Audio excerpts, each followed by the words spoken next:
27 লাখ হিতাধিকাৰী এতিয়া অৰুণোদয় 3 আমি সিদ্ধান্ত লৈছো যে আৰু আমি প্ৰায় আপোনালোকে হিসাব কৰিব লাগিব যে মই ফটক কৰি পূৰণ কৰি দিছো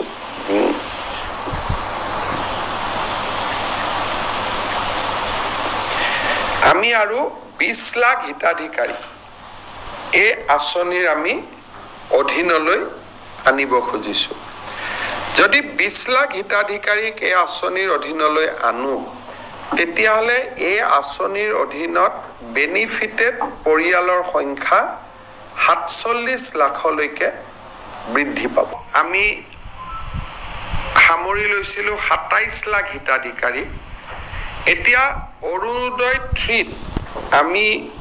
সিদ্ধান্ত লৈছো যে আৰু আমি প্ৰায় আপোনালোকে হিসাব কৰিব লাগিব যে মই ফটক কৰি পূৰণ কৰি দিছো